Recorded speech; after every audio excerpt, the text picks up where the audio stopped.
কত সুন্দর লাগতেছে, দেখেও চোখ জুড়ে যাচ্ছে।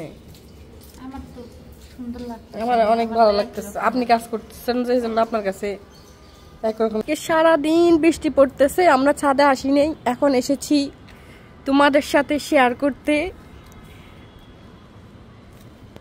আজকে আপু স্যুপ রান্না করবে, তার জন্য আমরা এখন লেমন গ্রাস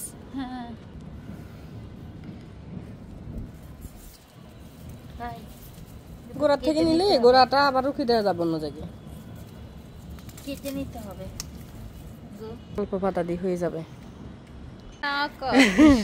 আকাশ শুধু আমার।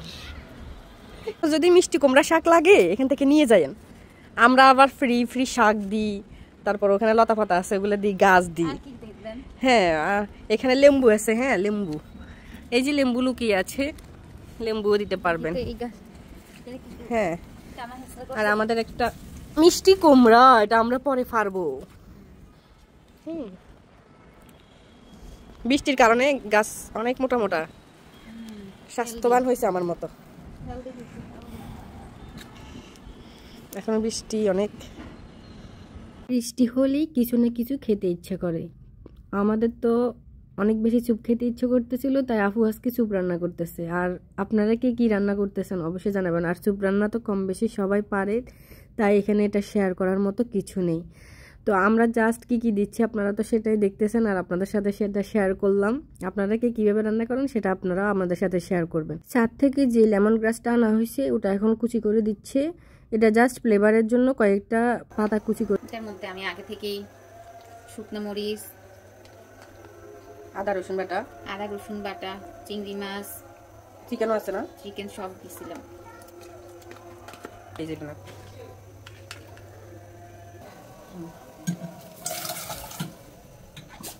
মা অনেক ঝাল হয়েছে, জাস্ট ফ্লেভারের জন্য, দেখতে অনেক ইয়ামি ইয়ামি। একটু করে চিনি দেওয়া হয়েছে যাতে টক মিষ্টি ঝাল হয়। তারপর আগে থেকে বানানো কিছু অন্থন ছিল, এখন অন্থনগুলোকে আমি ফ্রাই করে নিচ্ছি, একটা একটা করে তেলের মধ্যে দিয়ে দিলাম। এরকম অন্থনের সাথে স্যুপ হলে তো কোনো কিছুই আর লাগে না। দেখতেই পাচ্ছ আমাদের স্যুপ রান্না রেডি করা হয়ে গেছে, আর এদিকে অন্থন ফ্রাই করা হয়ে গেছে। এখন একটা একটা করে নামি, আজকে আমরা নতুন বাড়িতে করে স্যুপ খাবো, তাই আনান এটাকে আনপ্যাকিং করতেছে, দেখতেই পাচ্ছ। আর বাটিগুলো অনেক কিউট। এক এক করে আমাদের সবকিছু রেডি করা হয়ে গেছে, এখন আপু আমাদেরকে সার্ভ করতেছে। স্যুপটা আসলে অনেক বেশি ইয়ামি ছিল, আপনারাও একবার এভাবে ট্রাই করবেন। আর আপুর হাতের স্পেশালি স্যুপটা অনেক বেশি মজা হয়। বৃষ্টিতে এরকম গরম গরম ধোয়া ওঠা স্যুপ খেতে কি যে মজা, সেটা না খেলে তোমরা বুঝতে পারবা না। তো এদিকে আমি আমার স্যুপের মধ্যে একটু করে লেবুর রস দিয়ে দিলাম, আর অন্থন দিয়ে ডুবিয়ে ডুবিয়ে খাবো। সবাই ভালো থেকো, আল্লাহ হাফেজ।